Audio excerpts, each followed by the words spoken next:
यशोदानन्दन व्रज जनरञ्जना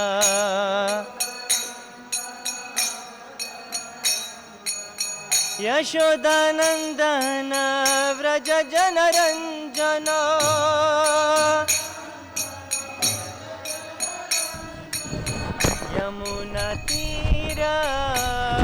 यमुनातीरवनचारी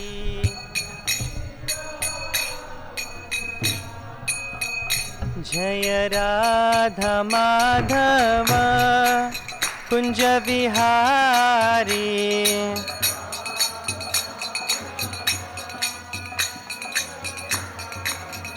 जय गोपी जन वल्लभ गिरिवरधारी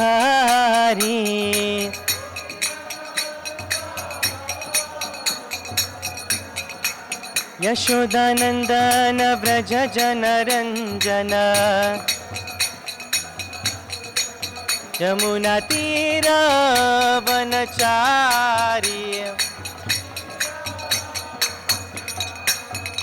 हरे कृष्ण कृष्ण कृष्ण हरे हरे हरे राम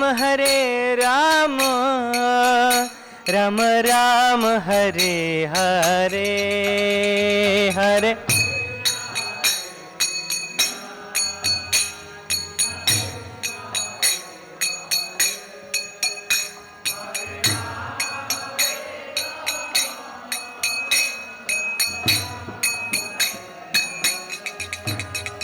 हरे कृष्ण कृष्ण कृष्ण हरे हरे हरे राम राम राम हरे हरे हरे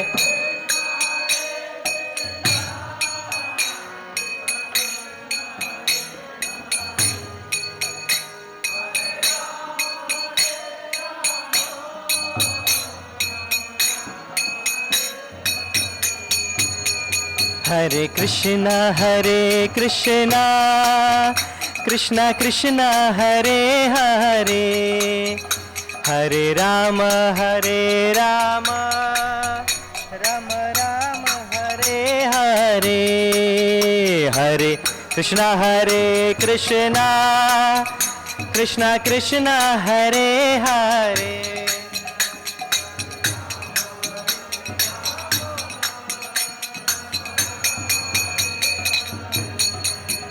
हरे कृष्ण कृष्ण कृष्ण हरे हरे हरे राम राम राम हरे हरे हरे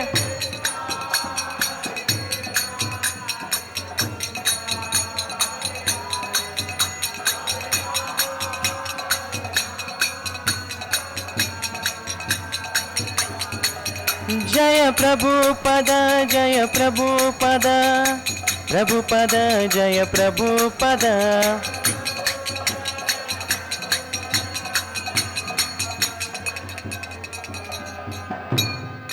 निताय गौर प्रेमानंदे हरि हरि बोल। श्री चैतन्य महाप्रभु की, श्रील प्रभुपाद की। ओम नमो भगवते वासुदेवाय। ओम नमो भगवते वासुदेवाय। ओम नमो भगवते वासुदेवाय। नारायणं नमस्कृत्यं नरं चैव नरोत्तमं देवीं सरस्वतीं व्यासं ततो जयमुदीरये। नष्टप्रायेषु भद्रेषु नित्यं भागवत सेवया भागवती उत्तम श्लोके भक्ति भवति नैष्टिकी। कृष्णाय वासुदेवाय देवकी नंदनाय च नंदगोपकुमाराय गोविंदाय नमो नमः। जय श्री कृष्ण चैतन्य प्रभु नित्यानंद श्री अद्वैत गदाधर श्रीवासादि गौर भक्त वृंद। हरे कृष्णा कृष्णा कृष्णा हरे हरे, हरे राम राम राम हरे हरे।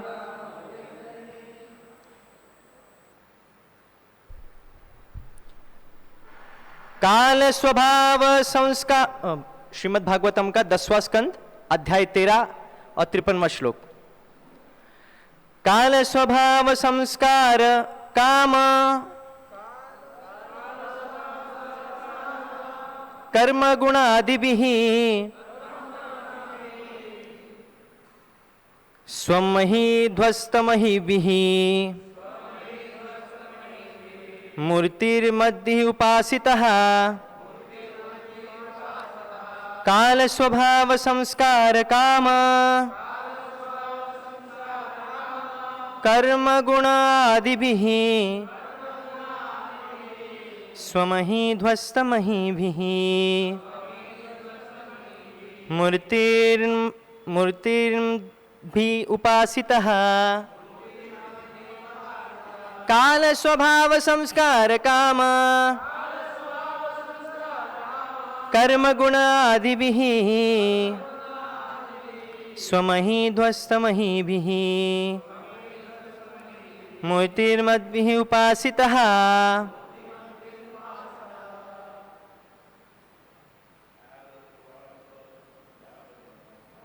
स्वभाव संस्कार काम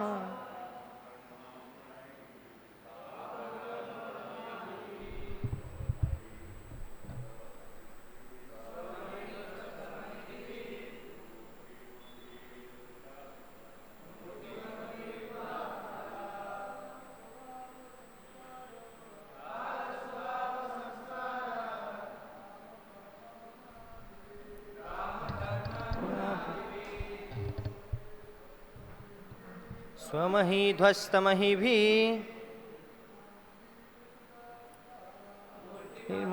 उपासितः। काल स्वभाव संस्कार काम कर्म गुणादिभिः स्वमहि ध्वस्तमहिभिः मूर्तिर्मद्भिः उपासितः।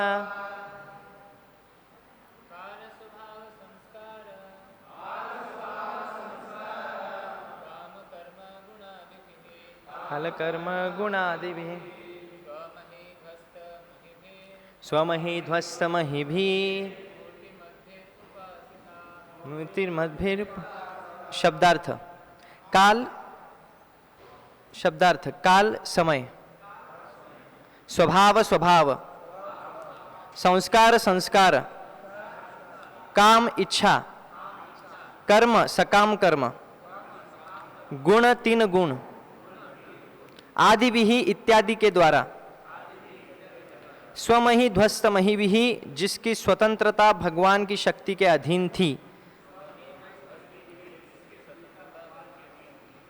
मूर्तिमद्भिः स्वरूप वाली, उपासितः पूजित हो रहे थे।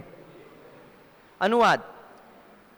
तब भगवान ब्रह्मा ने देखा कि काल स्वभाव संस्कार काम कर्म तथा गुण ये सभी अपनी स्वतंत्रता खोकर पूर्णतया भगवान की शक्ति के अधीन होकर स्वरूप धारण किए हुए थे और उन विष्णु मूर्तियों की पूजा कर रहे थे।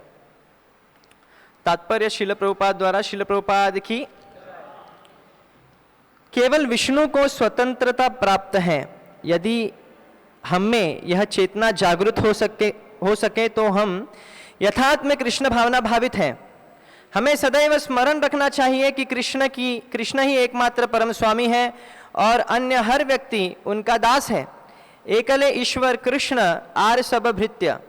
चाहे कोई नारायण हो या शिवजी, प्रत्येक जीव कृष्ण के अधीन है। शिव विरंचिनुतम, यहाँ तक कि बलदेव भी कृष्ण के अधीन है। यह तथ्य है। एकेले ईश्वर कृष्ण आर सब भृत्य, यारे यैछे नाचाय से तैछे करे नृत्य। मनुष्य को यह समझना चाहिए कि कोई भी स्वतंत्र नहीं है, क्योंकि हर कोई कृष्ण का अंश है और कृष्ण की इच्छा अनुसार काम करता और चलता फिरता है। यही समझ या चेतना कृष्ण भावनामृत है। यस्तु नारायणं देवं ब्रह्म रुद्रादिदैवतैः समत्वैनैव विक्षेत स पाषण्डी भवेत् ध्रुवम्। जो व्यक्ति ब्रह्मा तथा शिव जैसे देवताओं को नारायण के समकक्ष मानता है, वह निश्चित रूप से अपराधी समझा जाना चाहिए। नारायण या कृष्ण की समता कोई भी नहीं कर सकता। कृष्ण ही नारायण है और नारायण ही कृष्ण है, क्योंकि कृष्ण आदि नारायण है। कृष्ण को स्वयं ब्रह्मा नारायण स्वम नहीं सर्वदेही नाम कहकर संबोधित करते हैं, जिसका अर्थ है कि तुम नारायण भी हो, तुम ही आदि नारायण हो। भागवत 10वां स्कंद 14वां अध्याय 14वां श्लोक। काल के अनेक सहायक हैं, यथा स्वभाव, संस्कार, काम, कर्म तथा गुण। स्वभाव भौतिक गुणों के मेल के अनुसार बनता है। कारणम गुण संगस्य सद असद योनि जन्मसु, भगवद गीता 13:22। सत तथा असत स्वभाव का निर्माण विभिन्न गुणों सत्वगुण, रजोगुण तथा तमोगुण के मेल से होता है। हमें क्रमशः सत्वगुण प्राप्त करना चाहिए, जिससे दो निम्न गुणों से बचा जा सके। यदि हम श्रीमद् भागवत का नित्य मनन करें और कृष्ण के कार्यकलापों को सुने तो ऐसा हो सकता है। नष्ट प्रायेषु भद्रेषु नित्यम भागवत सेवया। श्रीमद् भागवत में वर्णित कृष्ण की पूतना संबंधी लीला से लेकर सारी लीलाएं दिव्य हैं। अतएव श्रीमद् भागवत पर विचार विमर्श करने तथा इसका श्रवण करने से रजो तथा तमोगुण का दमन हो जाता है और एकमात्र सत्वगुण बच रहता है। तब रजो तथा तमोगुण हमें हानि नहीं पहुंचा पाते। इसलिए वर्णाश्रम धर्म अनिवार्य है, क्योंकि इसमें लोग सत्वगुण प्राप्त कर सकते हैं। तदा रजस्तमो भावः कामलोभादश्च ये। तमोगुण तथा रजोगुण काम तथा लोभ को बढ़ाने वाले हैं, जिससे जीव इस तरह बंध जाते हैं, उसे अनेकानेक रूपों में इस जगत में रहना पड़ता है। यह बहुत ही घातक है। इसलिए वर्णाश्रम धर्म की स्थापना करते मनुष्य को सत्वगुण प्राप्त करना होगा। उसमें शुद्ध तथा स्वच्छ रहने, प्रातः काल जल्दी उठने तथा मंगल आर्तिक देखने जैसे ब्राह्मण गुणों को विकसित करना होगा। इस तरह सत्वगुण प्राप्त होने पर मनुष्य तमोगुण तथा रजोगुण द्वारा प्रभावित नहीं हो सकेगा। तदा रजस्तमो भावः कामलोभादयश्च ये चेतेरनाविद्धं स्थितं सत्वे प्रसीदति। इस शुद्धि का सुअवसर मानव जीवन का विशेष अंग है। दूसरे जीवनों में यह संभव नहीं है। ऐसी शुद्धि राधा कृष्ण भजन द्वारा भी आसानी से प्राप्त की जा सकती है। इसलिए नरोत्तम दास ठाकुर ने गाया है, हरि हरि विफल जन्म गवाईनु। इसका अर्थ है कि जब तक राधा कृष्ण की पूजा नहीं की जाती, यह मनुष्य जीवन व्यर्थ हो जाता है। वासुदेवे भगवती भक्ति योग्य प्रयोजितः जानाति आशु वैराग्यम ज्ञानम चयद अहेतुकम। वासुदेव की सेवा में लगने पर मनुष्य को इस भौतिक जीवन से शीघ्र ही विरक्ति हो जाती है। उदाहरणार्थ, कृष्ण भावनामृत आंदोलन के सदस्य वासुदेव भक्ति में लगे रहने से तुरंत ही अच्छे वैष्णव बन जाते हैं। यहाँ तक कि लोगों को यह देखकर आश्चर्य होता है कि म्लेच्छ तथा यवन इस अवस्था को प्राप्त हो सके हैं। यह वासुदेव भक्ति से संभव है। किंतु यदि हम इस मनुष्य जीवन में सत्वगुण प्राप्त नहीं कर पाते हैं, तो जैसा कि नरोत्तम दास ठाकुर जी ने कहा है, गाते हैं, हरि हरि विफले जन्म गवायूं। जो इस मनुष्य जीवन को प्राप्त करने से कोई लाभ नहीं है। श्री वीरराघव आचार्य की टीका है कि इस श्लोक के प्रथम पद में उल्लिखित एक एक बात भवबंधन की कारण है। काल प्रकृति के गुणों को शुद्ध करता है और स्वभाव इन गुणों के मेल का प्रतिफल होता है। इसलिए नरोत्तम दास ठाकुर कहते हैं, भक्त से निवास यदि भक्तों की संगति की जाती है तो मनुष्य का स्वभाव बदल जाता है। हमारा कृष्ण भावनामृत आंदोलन लोगों को सत्संगति प्रदान करने के हेतु है, जिससे यह परिवर्तन आ सके। और हम देख रहे हैं कि इस विधि से सारे विश्व के लोग धीरे धीरे भक्त बन रहे हैं। जहाँ तक संस्कार का संबंध है, यह अच्छी संगति से संभव है, क्योंकि अच्छी संगति से अच्छी आदतें बनती हैं और आदत ही द्वितीय स्वभाव बन जाती है। इसलिए भक्त सन्निवास, लोगों को भक्तों के साथ रहने का अवसर मिलना चाहिए, तभी उनकी आदतें बदलेंगी। मनुष्य जीवन के यह अवसर मिलता है, किंतु नरोत्तम दास ठाकुर कहते हैं, हरि हरि विफले जन्म गवानु। यदि लोग इस अवसर का लाभ उठाने में विफल रहते हैं तो उनका मनुष्य जीवन व्यर्थ जाता है। इसलिए मानव समाज को नीचे जाने से बचाने का और लोगों को वास्तव में ऊपर उठाने का हम प्रयास कर रहे हैं। जहाँ तक काम तथा कर्म की बात है, यदि मनुष्य अपने को भक्ति में लगाता है तो उसका स्वभाव इंद्रिय भोग में अपने को लगाने से बने स्वभाव की अपेक्षा भिन्न होता है। इसका परिणाम भी निसंदेह भिन्न होता है। मनुष्य को विभिन्न स्वभावों की संगति के अनुसार ही विशेष प्रकार का शरीर प्राप्त होता है। कारणम गुण संगस्य सद असद योनि जन्मसु। इसलिए हमें अच्छी संगति, भक्तों की संगति खोजनी चाहिए, तभी हमारा जीवन सार्थक होगा। मनुष्य की पहचान उसकी संगति से होती है। यदि मनुष्य को भक्तों की सत्संगति में रहने का अवसर मिलता है तो वह ज्ञान का अनुशीलन करने में समर्थ होता है और उसका चरित्र अथवा स्वभाव भी उसी के अनुसार उसके स्थायी लाभ के लिए बदल जाता है। श्रील प्रभुपाद की। ओम ज्ञानतिमिरन्धस्य ज्ञानञ्जनशलाकया चक्षुरुन्मिलितं येन तस्मै श्रीगुरुवे नमः। श्रीचैतन्यमनोभीष्टं स्थापितं येन भूतले स्वयं रूप कदा मह्यं ददाति स्वपदन्तिकं। नमो विष्णुपादाय कृष्णप्रेष्ठाय भूतले श्रीमते भक्तिवेदान्तस्वामिनिति नामिने। नमस्ते सारस्वती देवे गौरवाणी प्रचारिणे निर्विशेष शून्यवादी पाश्चात्यदेशतारिणे। नमो महावदन्याय कृष्ण प्रेम प्रदायते कृष्णाय कृष्ण चैतन्य नामिने गौरतुसे नमः। जय श्री कृष्ण चैतन्य प्रभु नित्यानंद श्री अद्वैत गदाधर श्रीवासादि गौर भक्तवृंद। हरे कृष्णा कृष्णा कृष्णा हरे हरे, हरे राम राम राम हरे हरे। हरे कृष्णा। नदीनां यथा गंगा देवानां अच्युत देवः, वैश्वानां यथा शंभु पुराणानां इदं तथा। तो श्रीमद् भागवतम उतना ही श्रेष्ठ है जितनी गंगा मैया श्रेष्ठ है, जितनी देवताओं में भगवान विष्णु श्रेष्ठ है और वैष्णव में शिवजी श्रेष्ठ है, उतना ही श्रीमद् भागवतम सभी पुराणों में श्रेष्ठ है। अमल पुराण जिसमें कोई मल नहीं। याम इमाम पुष्पितम वाचम प्रवदंती अविपश्चितः वेदवाद रतः पार्थ न अन्नदस्तितिवादिनः। तो बहुत जो वैदिक फॉलोअर्स हैं, जो वैदिक धर्म को अपनाते भी हैं, तो बहुत लोगों की ये धारणा होती है कि कर्मकांड ही सब कुछ है। यज्ञ करना, कुछ रिवाज पालन करना, रिचुअल्स करना, स्वर्ग में जाने के लिए अभिलाषा करना, अच्छा जन्म प्राप्त करना, अच्छा ऐश्वर्य प्राप्त करना, यही जीवन का लक्ष्य वह समझ बैठते हैं। न अन्यत अस्तित्ववादी न, और कुछ भी नहीं है इसके अलावा। पर भगवान इसको झुटलाते हैं भगवत गीता में, क्योंकि ऐसे व्यक्ति क्या है, क्योंकि भोगैश्वर्य प्रसक्ता नाम, भोग ऐश्वर्य से आसक्त होने के कारण उनकी बुद्धि भ्रष्ट हो जाती है। व्यवसायत्मक बुद्धि समधौ न विधीयते। इसलिए भगवान के प्रति दृढ़ भक्ति कभी भी नहीं कर सकते। इसलिए श्रीमद् भागवतम सभी तरह के कैतव धर्म को ठुकराते हैं और परम धर्म को आगे लाते हैं। सवय पुंसाम परो धर्म यथो भक्ति रदोक्षजे आहतु की अप्रतिहता ययात्मा सुप्रसिद्धति। जिसमें आत्मा को संतुष्टि हो। स्वर्ग जाने के लिए यज्ञ करने से आत्मा को संतुष्टि नहीं मिलने वाली, क्योंकि स्वर्ग किसके लिए जा रहे हैं? इंद्रिय भोग के लिए, शारीरिक भोग के लिए, आत्मा की तुष्टि के लिए नहीं है।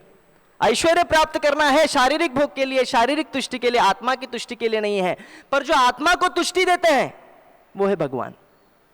भागवत धर्म सवय पुंसाम परो धर्म, सबसे परम धर्म अगर कुछ है या तो भक्ति अधोक्षजे, भगवान विष्णु के प्रति भक्ति। अहेतुकी, पर कैसी भक्ति? अहेतुकी, कोई हेतु न रखते हुए, और अप्रतिहता, कितनी भी बाधाएं क्यों ना आए हम भक्ति नहीं छोड़ने वाले, कोई कितनी भी गाली क्यों ना दे, कोई कितनी भी निंदा क्यों ना कहे, हम कृष्ण भक्ति नहीं छोड़ने वाले। ये होती है अप्रतिहती भक्ति। ऐसी भक्ति कोई करता है, ययात्म सुप्रसिद्ध, उसका आत्मा सदैव संतुष्ट रहेगा, यानी हम संतुष्ट रहेंगे।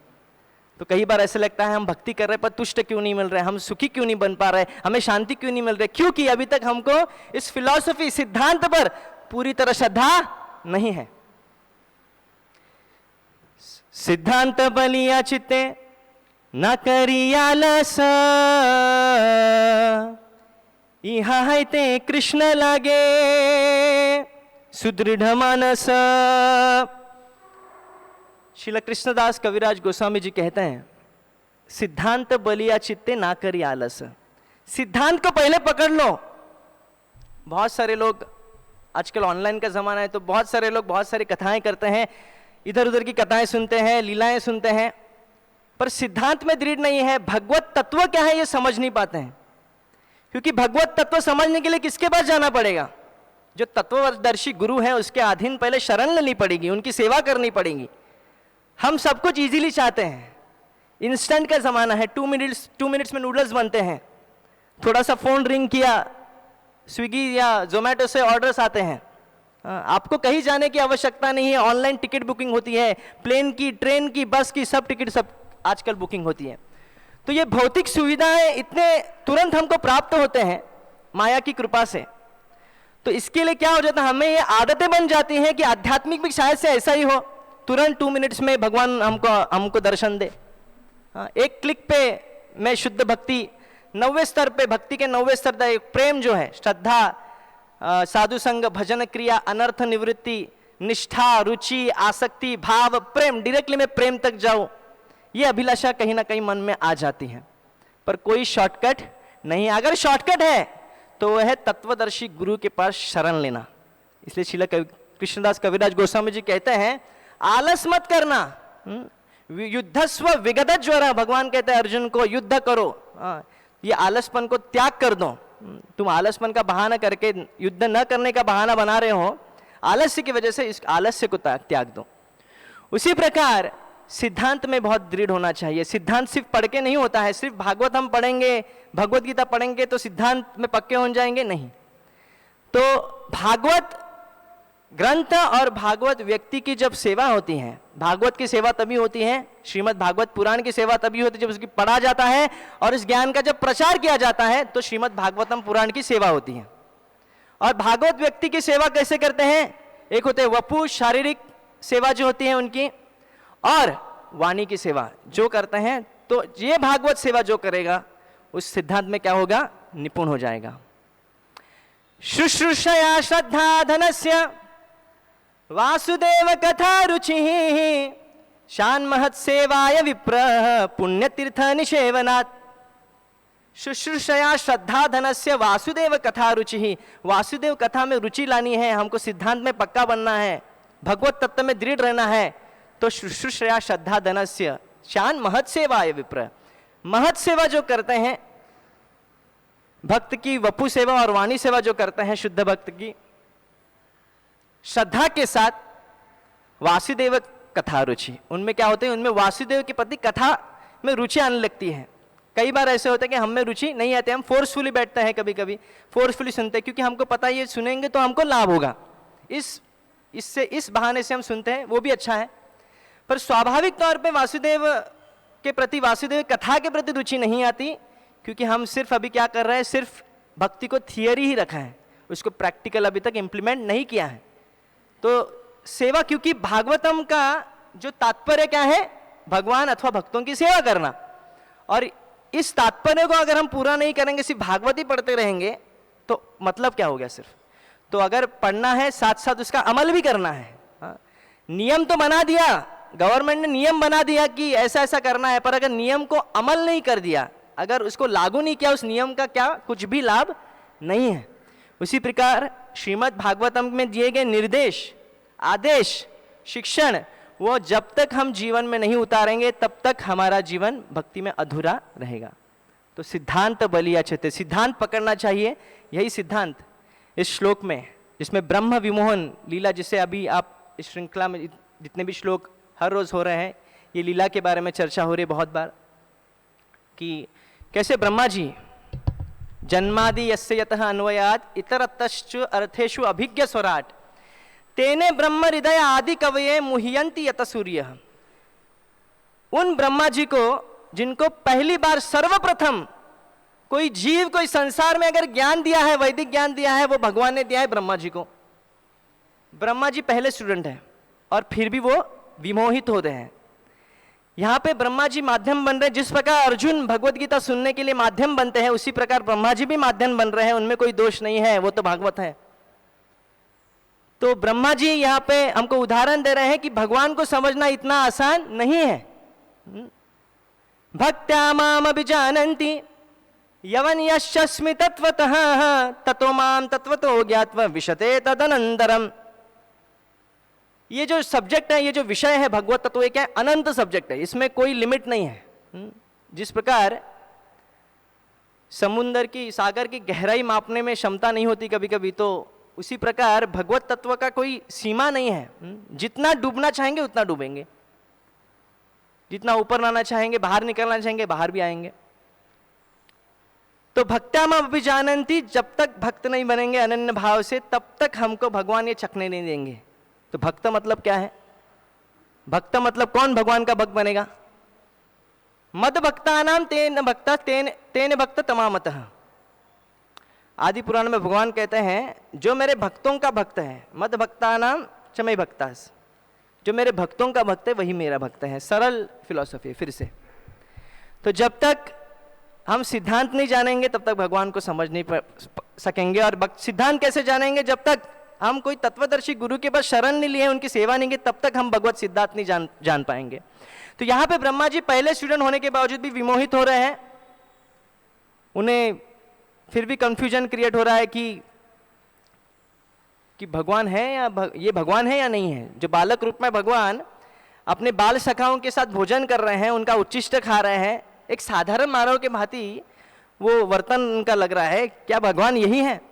तो वह परीक्षा लेते हैं, और परीक्षा लेते हैं तो फिर भगवान फिर उनकी परीक्षा लेते हैं, क्योंकि जो भगवान की परीक्षा लेगा भगवान उनकी परीक्षा लेंगे। ये यथा माम प्रपद्यन्ते साम सतयो भजामे हम मम वर्तमानुवर्तन्ते मनुष्य माम सर्वशः। जैसे आप भगवान से डील करेंगे वैसा ही डीलिंग भगवान आपसे करते हैं। अगर आप 10% भगवान में फेथ रखेंगे, ठीक है, भगवान भी 10% ही आप पर लगाव रखेंगे, अफेक्शन रखेंगे। तो जितनी ज़्यादा हम भगवान के प्रति, भगवान के पास आना चाहेंगे, उतना ही भगवान हमको रेसिप्रोकेट करेंगे या आदान प्रदान करेंगे। अनन्य चिंतयन्तो माम ये जन नहीं तेषाम सतत युक्तानाम भजताम प्रीतिपूर्वकम ददामि बुद्धि योगम तम ये न माम उपयन्ति। जो अनन्य भाव से सततम तेषाम सतत युक्तानाम भजतम प्रीतिपूर्वक, जो प्रीति भाव से भगवान का भजन करते हैं, भगवान उनको बुद्धि देते हैं। श्री श्री दादाराज बिहारी भगवान की, श्री श्री सीताराम लक्ष्मण भक्त हनुमान की, श्री श्री गौनिताय भगवान की।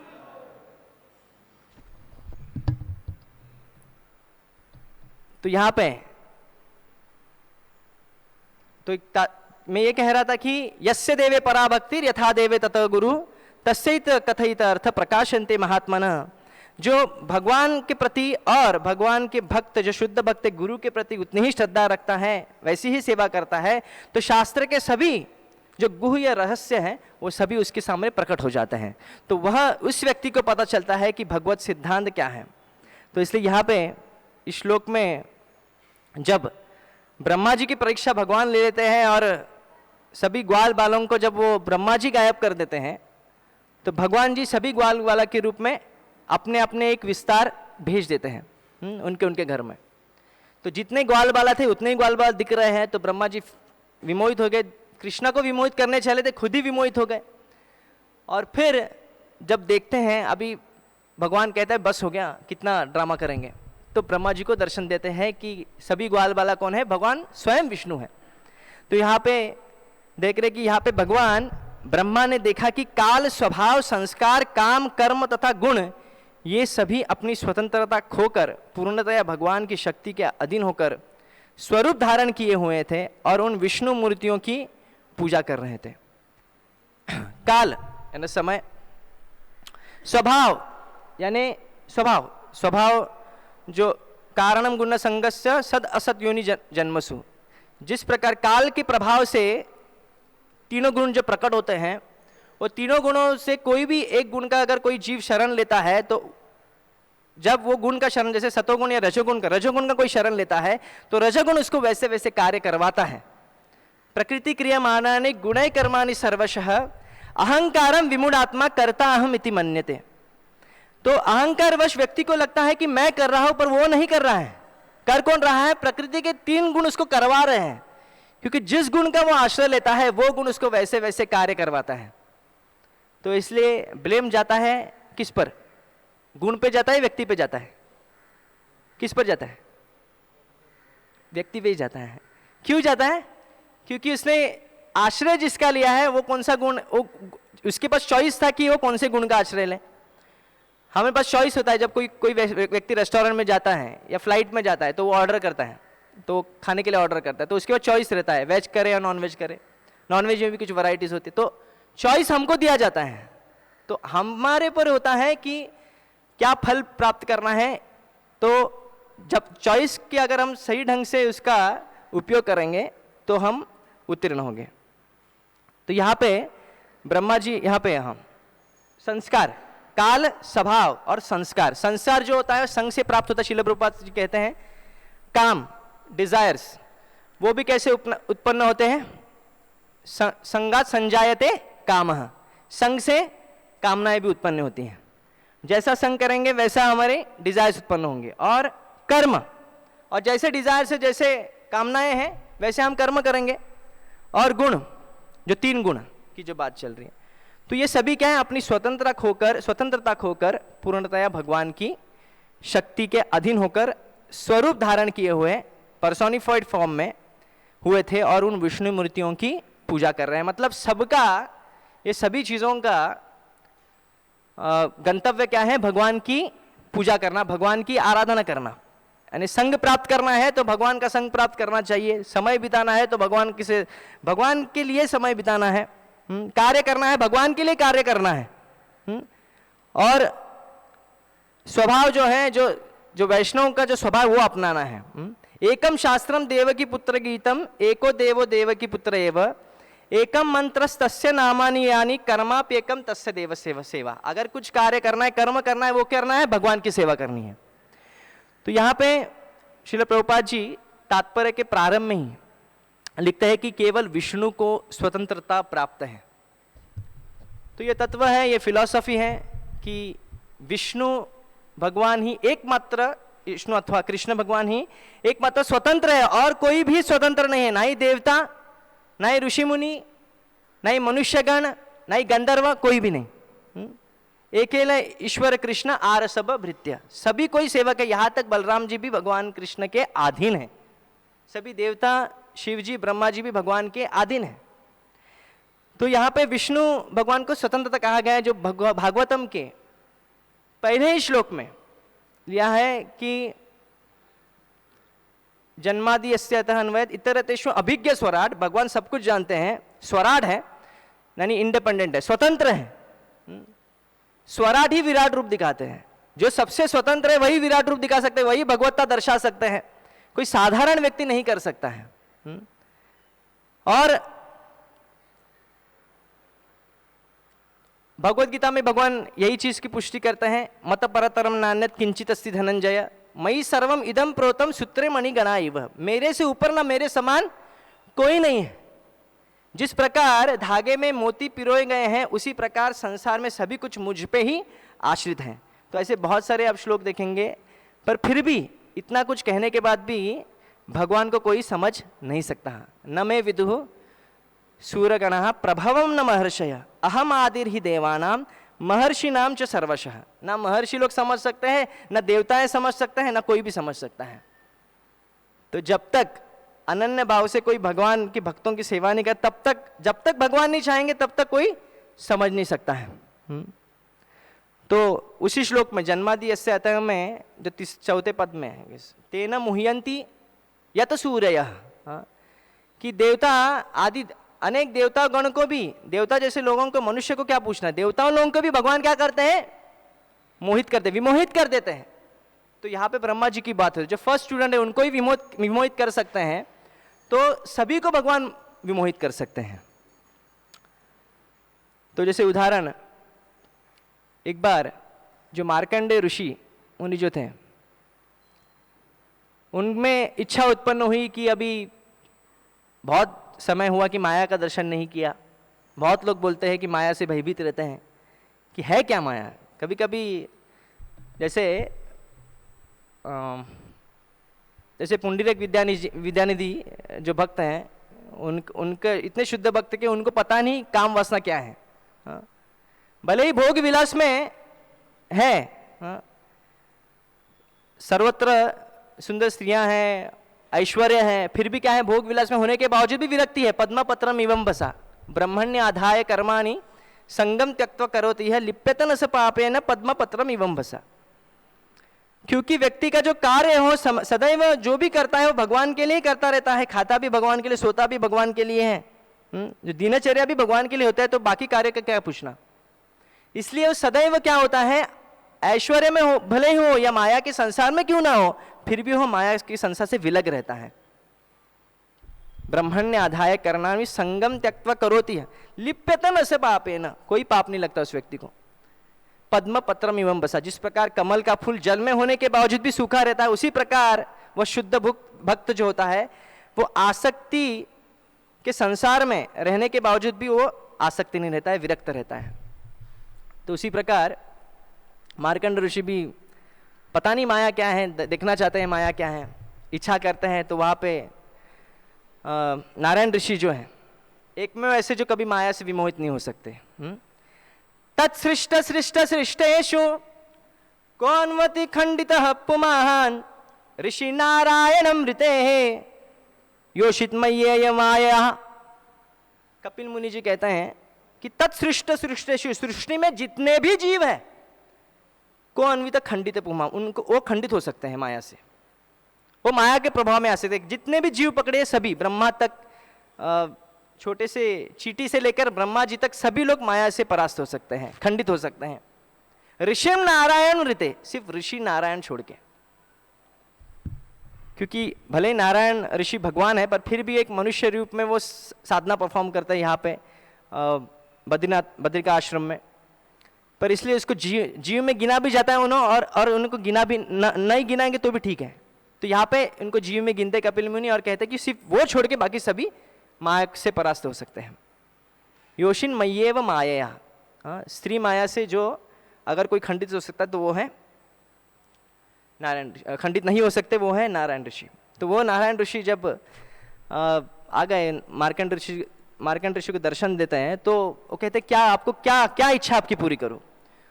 तो मार्कंड मुनि कहते हैं कि मेरी एक ही इच्छा है कि मैं माया का दर्शन करना चाहता हूं। जब ये कहते हैं तो नारायण ऋषि तुरंत वहां से गायब हो जाते हैं और तुरंत प्रलय जैसी स्थिति आ जाती है।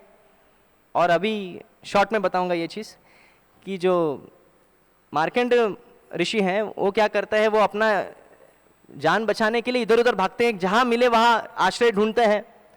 तो उनको एक बड़ा सा विशाल वृक्ष दिखता है, विशाल पीपल का वृक्ष दिखता है, और इस पीपल के वृक्ष में एक पत्ते में उन्हें कौन दर्शन देते हैं, भगवान कृष्ण एक बालक रूप में दिखते हैं। पर उनको पता नहीं कि, क्योंकि दूर से देख रहे हैं कि वो नीले रंग में कौन दिख रहा है, इतने इफलजेंट, इतने तेजमय कौन दिख रहा है, कौन छोटा सा बालक दिख रहा है एक पत्ते पर।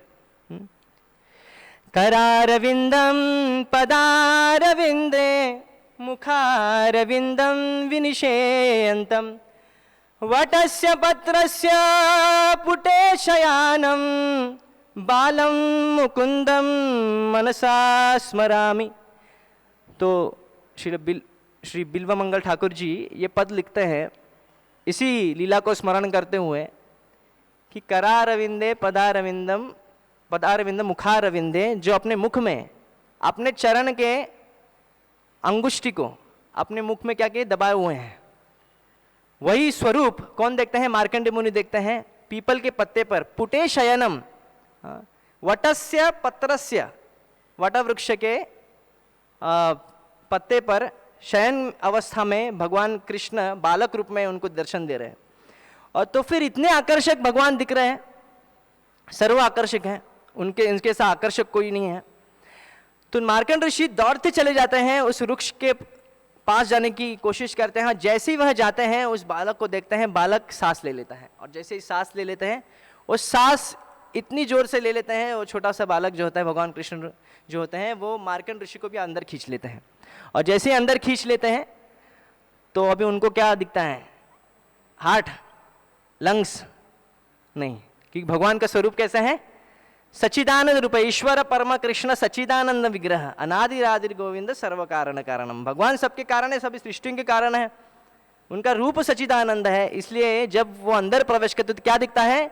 वो 14 भुवन का दर्शन करते हैं, अनेक ब्रह्मांडों का दर्शन कर देते हैं, उन्हें दर्शन मिलता है। माया को दर्शन करना चाहते थे ना, क्योंकि भौतिक जया ये माया के ही जेल है। और भगवान जैसे एक भजन में कहते हैं, तव इच्छा मते जीवेर जन्म मरण, समृद्धि निपाटे दुख सुख संघटन। तुम्ही सर्वेश्वरेश्वर ब्रजेंद्र कुमार, तुम्हार इच्छाय विश्वे सृजन संहार। तो भगवान कृष्ण की इच्छा से ही जो माया देवी है वो क्या करते हैं? सृजन करते हैं और संहार करते हैं।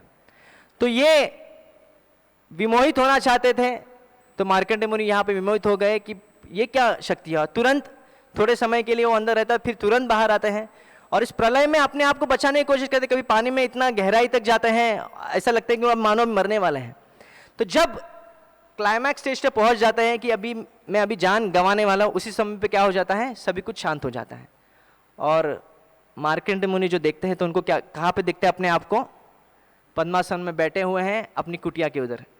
तो इतना भ्रमित हो जाते हैं। तो ये भगवान की शक्ति है कि किसी को भी भ्रमित कर सकते हैं। यहाँ तक तो दुर्योधन को भी भ्रमित करना चाहा। जब शांति दूत बन के भगवान कृष्ण गए युधिष्ठिर जी के कहने पर और प्रस्ताव रखा कि आप पांडवों को 5 गांव तो दीजिए, तो दुर्योधन, धृतराष्ट्र जी तो खामोश थे, कोई कुछ कह रहा नहीं। और भीष्म पितामह जो है, विदुर जी है, वो समझा रहे हैं कि दे दीजिए, क्या प्रॉब्लम है, 5 गांव देने में क्या है, पूरा भारतवर्ष आपके पास है, आपको 5 गांव देने में क्या दिक्कत हो रही है। तो दुर्योधन कहते हैं कि सुई की नोक जितनी भी जमीन में देने वाला नहीं हूं, आपको जो करना है करिए। तो क्योंकि दुर्योधन तो मानते ही नहीं थे भगवान कृष्ण है, तो भगवान कृष्ण ठीक है चांस देते हैं और विराट रूप दिखाते हैं। क्योंकि दुर्योधन उस समय पे क्या करता है, वो चाहते हैं कि भगवान कृष्ण को अरेस्ट करे, और जैसे ही अरेस्ट करने की कोशिश करते हैं भगवान कृष्ण विराट रूप दिखा देते हैं। पर वो विराट रूप का भी प्रभाव उन पर कुछ पड़ता नहीं है। क्यों नहीं पड़ता? विश्वरूप तुम्हारा देखिला दुर्योधन, विश्वरूप तुम्हारा देखिला दुर्योधन,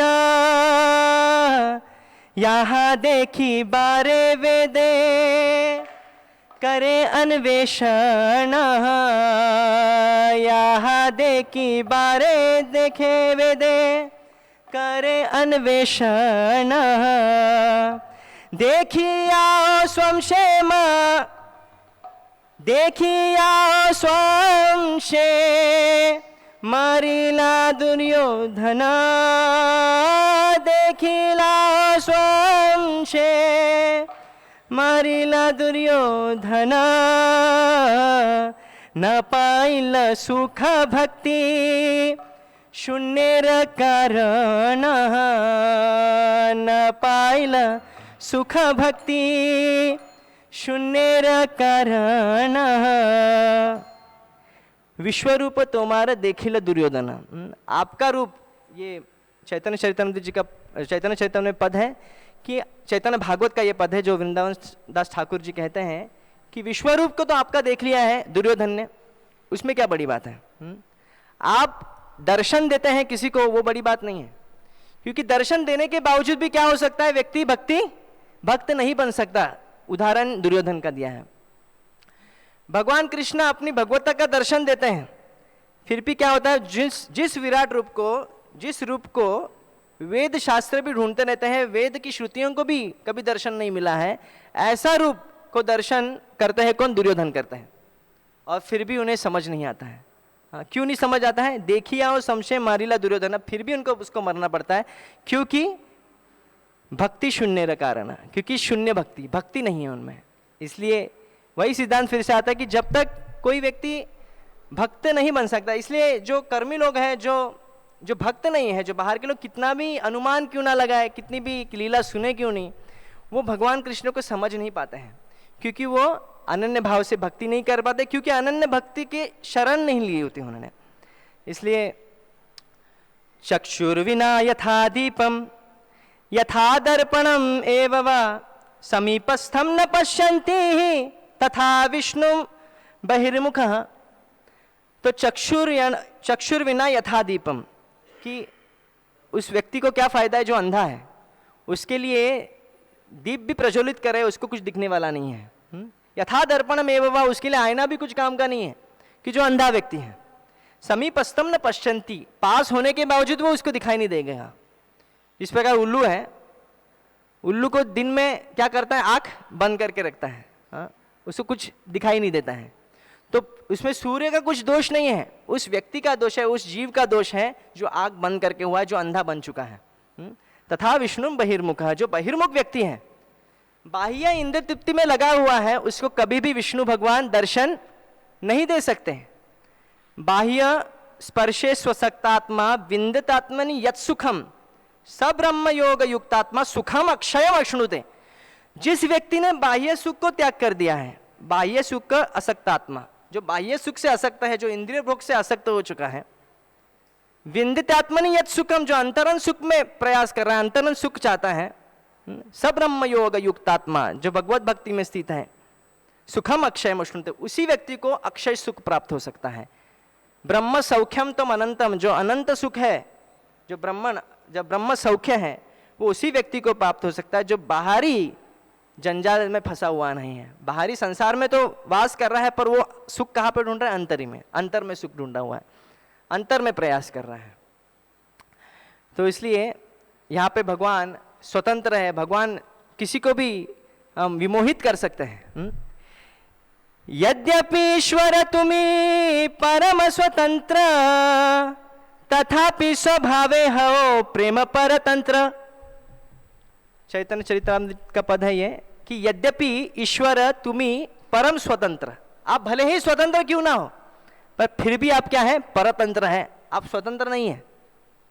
अचिंत्य भेद, स्वतंत्र है भी स्वतंत्र नहीं भी।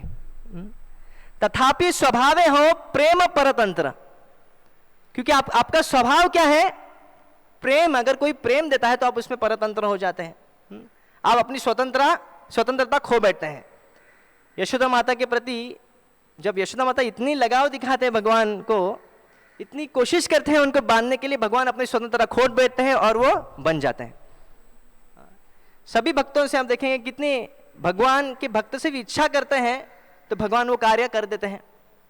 श्रील प्रभुपाद जी ने इच्छा प्रकट की कि आपका प्रचार होना चाहिए, मुंबई में जूहू में मंदिर बनना चाहिए, भगवान पूरे प्रयास कर देते हैं, भगवान की उनकी इच्छा को पूरी कर देते हैं। तो वैसे ही पूरी श्रद्धा होनी चाहिए। अगर कोई भक्ति करता है, हम कुछ देंगे तो हमको कुछ मिलेगा। बैंक में अगर कुछ इन्वेस्टमेंट की है, कुछ पैसा रखा है, तो आपको लोन मिलेगा, या आप कुछ बैंक से फैसिलिटी कुछ ले सकते हैं, तभी आप एटीएम से पैसा निकाल सकते हैं, तभी आपको इंटरेस्ट मिल सकता है। अगर बैंक में पैसा ही नहीं लिखा है, बैंक बैलेंस ही जीरो है, आप एटीएम कितना भी स्वाइप करिए, कुछ नहीं होना है, इसी समय बर्बाद होगा। उसी प्रकार जब तक हम भक्ति रूपी पूंजी जब तक जमा नहीं करेंगे भगवान कृष्ण के पास, भगवान के शुद्ध भक्तों के पास, तब तक क्या होगा? हमको भगवान कुछ देने वाले नहीं हैं। तो इसलिए यहाँ पे इस फिलॉसफी जो ये सिद्धांत है कि भगवान स्वतंत्र है पर भगवान परतंत्र भी है, तो ये कैसे संभव है कि जो भक्त है, जो अनन्य भाव से भगवान भक्ति करते हैं, भगवान प्रेम के लिए अपनी स्वतंत्रता को खो बैठते हैं। स्वयं भगवान कृष्ण हरे लक्ष्मी रमन गोपिकार मन हरिते नारे नारायण चतुर्भुज मूर्ति देखाय गोपी गणेर आगे चतुर्भुज मूर्ति देखाय गोपी गणेर आगे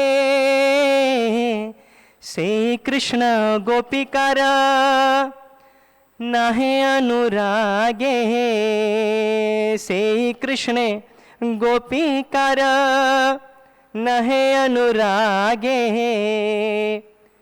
तो यहाँ पे थोड़ा सा अगर समझ में आया रहेगा तो स्वयं भगवान कृष्ण हरे लक्ष्मी रमन, भगवान कृष्ण जो अपने लक्ष्मी का मन भी हर लेते हैं। हाँ, नारायण के रूप में भगवान लक्ष्मी का मन हर लेते हैं, पर गोपीकार मन हरिते नारे नारायण, पर गोपियों का मन नहीं हर सकते नारायण रूप में। तो गोपियों को भगवान कृष्ण ने एक बार चाहा कि उनको भी विमोहित करे थोड़ा, बाकी सबको तो कर लिया, तो अभी इनकी बारी। तो इनको विमोहित करने चले, अचानक भगवान कृष्ण तो गोपियों के साथ थे, तुरंत क्या करते हैं, वो वहां से गायब हो जाते हैं और फिर एक नारायण का स्वरूप चतुर्भुज स्वरूप प्रकट कर देते हैं।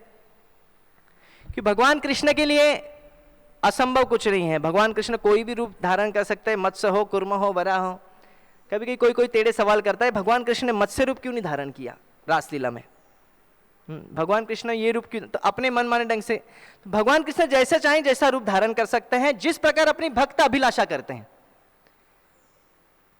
तद वपु, भगवान उस वपु को धारण करते हैं जैसा व्यक्ति जो भक्त है उसकी अभिलाषा करता है। अगर भक्त चाहते हैं बाल रूप में तो भगवान बाल रूप में उसके सामने प्रकट होता है, भक्त चाहते हैं नारायण रूप में तो नारायण रूप में प्रकट होता है। जिस प्रकार भीष्म पितामह युद्ध स्थल में भगवान कृष्ण को किस रूप में अभिलाषा कर रहे हैं देखने के लिए?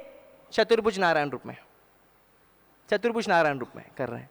जब शयन अवस्था में है, बानों की शैया में सोए हुए हैं, तो भगवान कृष्ण उनको चतुर्भुज में दिख रहे हैं।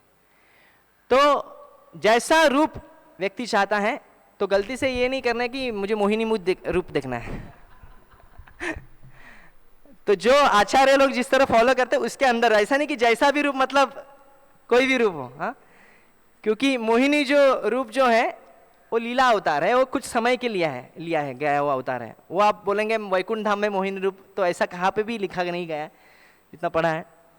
तो आचार्यगण जो फॉलो कर रहे हैं उसी रूप को, तो हम देखते हैं कभी कभी कि भक्त लोग बाल कृष्ण को रखते हैं ना, बाल लड्डू गोपाल को अपने घर में रखते हैं। बहुत लोग, ज़्यादा से ज़्यादा लोग जो है गौर निताई तो रखते हैं, या जगन्नाथ जी तो साथ में लड्डू गोपाल भी रखते हैं।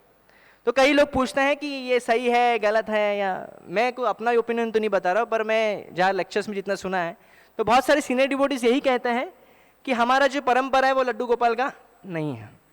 हम तो हमारी जो परंपरा में है वो भगवान कृष्ण, जो वृंदावन के भगवान कृष्ण हैं, उनको ही पूजा जाता है। कोई भी आचार्य, जितने भी आचार्य हमारे परंपरा में हुए हैं, गौड़िया ब्रह्म गौड़िया संप्रदाय में जो भी हुए हैं, उन्होंने कभी भी लड्डू गोपाल की पूजा नहीं की थी। तो लड्डू गोपाल की जो पूजा है वो श्रीनाथ जी पुष्टि मार्ग के संप्रदाय से आए हुए हैं, तो वो टॉपिक पूरा अलग है।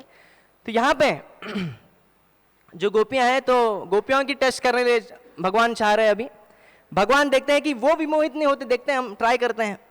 तो जैसे ही भगवान नारायण रूप धारण करते हैं, गोपियां मानो ऐसे देखती है उनके कि सामान्य कोई व्यक्ति आया है।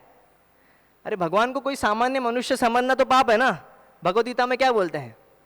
अवजानन्ति माम मूढ़ा मनुष्यम तनुम अश्रितम परम भावम अजानन्तो मम भूत महेश्वरम। जो मुझे सभी लोगों का स्वामी नहीं मानता है, वो साधारण मनुष्य समझता है, मेरे परम भाव को नहीं समझता है, कि मेरी आध्यात्म प्रकृति को नहीं समझता है, वो व्यक्ति कैसा है? अवजानन्ति माम मूढ़ा। वो क्या है? मूढ़ व्यक्ति है, वो मूर्ख व्यक्ति है। तो क्या गोपियां यहाँ पे मूर्खता कर रहे हैं?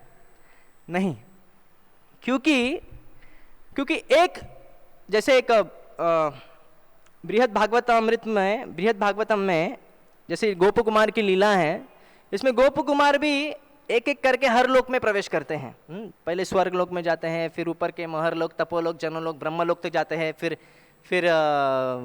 कैलाश में या बाद में वैकुंठ लोक, फिर साकेत धाम, ऐसे करते करते वो वृंदावन धाम में प्रवेश करता है। तो वो भी हर लोक में जब जाते हैं उनको आनंद की तो अनुभूति होती है, पर वो आनंद परमानेंट आनंद रहता है उनको फिर भी, क्योंकि उनके जो इष्ट है वो भगवान कृष्ण है, इसलिए उनको ही देखना है। जिस प्रकार हनुमान जी हैं, जब नारद मुनि जी जब द्वारिका जा रहे थे, हनुमान जी उनको दिखते हैं तो वो कहते हैं कि चलिए हम द्वारिका तो जा रहे हैं, आप भी चलिए साथ में, लिफ्ट देते हैं आपको। हनुमान जी को तो लिफ्ट की आवश्यकता नहीं है, हनुमान जी कहते हैं मैं तो आ सकता हूँ, चलिए। तो चले अपने अपने प्लेन लेके चलते हैं। तो हनुमान जी जैसे ही जाते तो मध्य रास्ते में, मिडवे में क्या होता है, हनुमान जी कहते हैं फिर से यू टर्न ले लेते हैं। ये बोलते नहीं नहीं नहीं मुझे नहीं जाना है। तो बोले क्यों नहीं जाना है? क्योंकि वहाँ के पे तो द्वारिकाधीश कृष्ण है ना, श्री राम जी थोड़ी है वहाँ पे, मुझे श्री राम जी का ही दर्शन करना है। ये बृहद भागवत अमृत में लीला आती है जहाँ पे नारद मुनि एक एक भक्त के पास जाते हैं, तब यहाँ पे हनुमान जी के पास जाते हैं तो वो कहते हैं कि नहीं नहीं मैं नहीं आऊँगा भगवान कृष्ण के पास, क्योंकि उनको समझना बहुत ही मुश्किल है, मुश्किल ही नहीं नामुमकिन है भगवान को समझना मुश्किल ही नहीं नामुमकिन है। हमारे प्रयास से कभी हम भगवान को समझ नहीं सकते हैं, जब तक भगवान नहीं चाहेंगे तब तक हम नहीं समझ सकते हैं।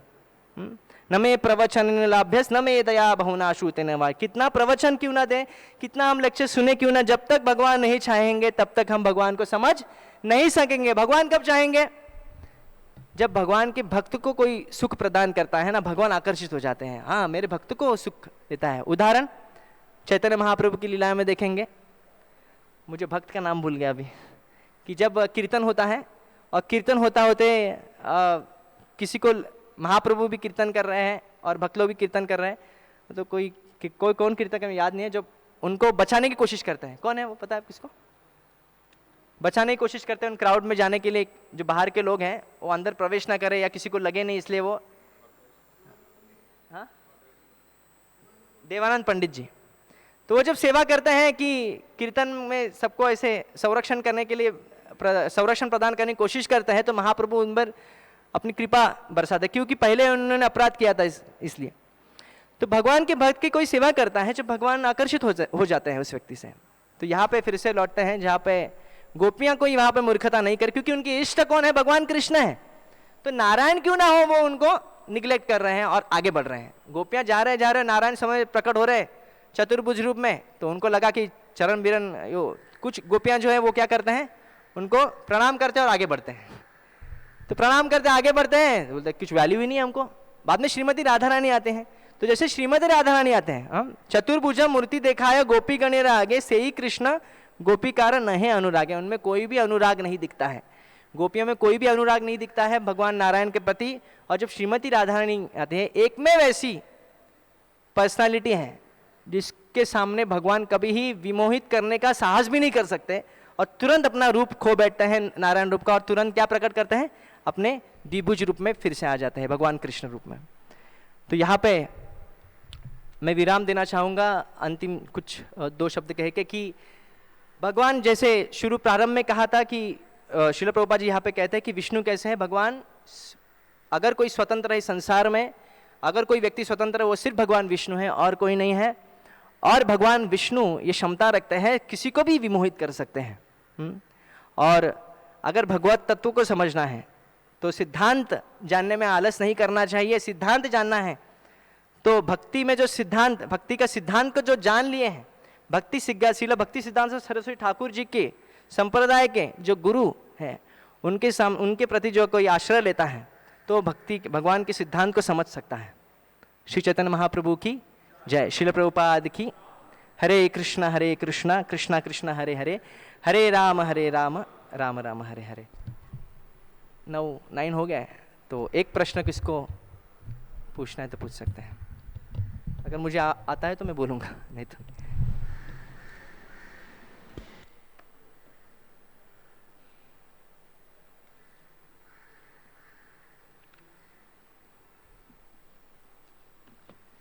ओके। श्रीमद् भागवतम महापुराण की, श्रील प्रभुपाद की।